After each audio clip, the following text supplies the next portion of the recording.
नमस्ते मित्रांनो, हे आपण पंधर येथील पार्किंग बाजारतळासाठी जी पार्किंग व्यवस्था केली, सहज त्या जागेवरून रोडकडं पाहिलं आणि दोन महाकाय वृक्ष आपल्या नजरेत पडतात.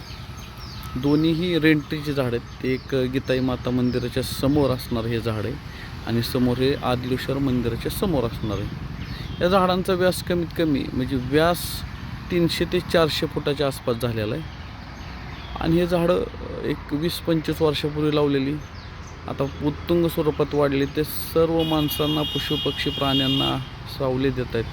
नेरा बारामती रोडचं रुंदीकरण चालू आहे. नेरेकडून सुरुवात केली तर वरून पूर्ण झाडं छाटत आलेत.